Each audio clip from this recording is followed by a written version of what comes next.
நடிகர் திலகம் சிவாஜி கணேசன் அவர்களுக்கு கம்மியான சம்பளம் கொடுத்த தயாரிப்பாளர். அந்த திரைப்படம் பாக்ஸ் ஆபீஸில் ஒரு மிகப்பெரிய வெற்றி.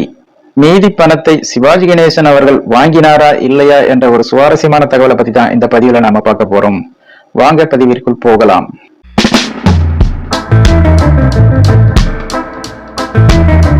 குறைவான சம்பளம் வாங்கி கொண்டு நடித்த ஒரு திரைப்படம் நல்ல வசூல். அந்த லாபத்தோடு சிவாஜியை பார்க்க வந்த இயக்குனருக்கு நடிகர் திலகம் சிவாஜி கணேசன் செய்த பெருந்தன்மையான செயல் பலரும் அறிந்திடாத ஒரு தகவல். அதாவது தயாரிப்பாளர் முக்தா சீனிவாசன் இயக்கத்தில் முக்தா பிலிம்ஸ் தயாரிப்பில் நடிகர் திலகம் சிவாஜி கணேசன் நிறைய படங்கள் நடித்திருக்கிறார்.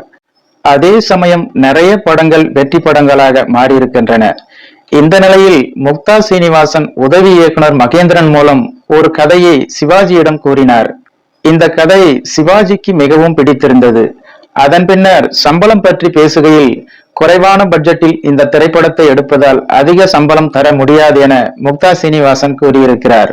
அதற்கு சிவாஜி கணேசன், அதெல்லாம் பெரிய விஷயமில்லை, நீங்கள் கொடுப்பதை கொடுங்கள் என்று கூறியிருக்கிறார். அதன் பின்னர் சிவாஜிக்கு அப்போது வாங்கிய சம்பளத்தை விட குறைவான சம்பளம் கொடுக்கப்பட்டது. இப்படியாக எடுக்கப்பட்ட படம்தான் நிறைகுடம் என்ற திரைப்படம். இந்த திரைப்படம் ஒரு மிகப்பெரிய அளவில் சூப்பர் ஹிட் ஆனது. அனைத்து பகுதிகளிலும் நல்ல வசூலை குவித்தது. இதனால் முக்தா பிலிம்ஸுக்கு நல்ல லாபம் கிடைத்தது. உடனே முக்தா சீனிவாசன் சிவாஜி வீட்டுக்கு சென்று ஒரு அறிக்கையை கொடுத்தார். அந்த அறிக்கையில் அந்த திரைப்படத்தின் தயாரிப்பு செலவு மற்றும் வசூல் நிலவரம் மற்றும் லாபம் குறித்த தகவல்கள் விரிவாக இடம்பெற்றிருந்தது. இதனை பார்த்த நடிகர் திலகம் சிவாஜி கணேசன் அவர்கள், நான் என்ன உன் கம்பெனிக்கு பார்ட்னரா, இதெல்லாம் எனக்கு எதற்கு என்று திருப்பி கொடுக்கிறார். அதன் பின்னர் தயாரிப்பாளர் முக்தா சீனிவாசன் அடுத்த கவரை சிவாஜியிடம் கொடுக்கிறார். அதில் பணம் இருக்கிறது. இது எதற்கு என்று சிவாஜி கணேசன் கேட்கிறார். அதற்கு, படம் நல்ல வசூல், நான் உங்களுக்கு குறைவான சம்பளம் தான் கொடுத்தேன். இன்னைக்கு தேதிக்கு உங்களுக்கு எவ்வளவு சம்பளமோ அதற்கான மீதி தொகை இதில் உள்ளது என்று தயாரிப்பாளர் முக்தா சீனிவாசன் கூறியிருக்கிறார். ஆனால் சிவாஜி கணேசன் அவர்களோ பணத்தை வாங்க மறுத்து திருப்பி கொடுத்து விட்டார். நான் ஒப்புக்கொண்ட சம்பளத்தை வாங்கி கொண்டேன், இது எனக்கு வேண்டாம் என பணத்தை வாங்க மறுத்து விட்டிருக்கிறார்.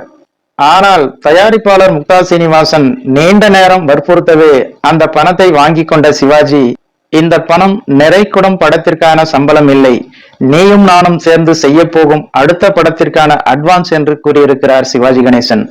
இந்த ஒரு சம்பவம் பட தயாரிப்பாளர்கள் மத்தியில் நடிகர் திலகம் சிவாஜி கணேசன் எவ்வளவு பெருந்தன்மையாக இருந்திருக்கிறார் என்பது தெல்ல தெளிவாகிறது. ஓகே ஃப்ரெண்ட்ஸ், மேலும் இது போன்ற வேறொரு சுவாரஸ்யமான தகவலுடன் சந்திக்கலாம். அதுவரை உங்களிடமிருந்து விடைபெறுவது ஐம் சி இளங்கோ. நன்றி, வணக்கம்.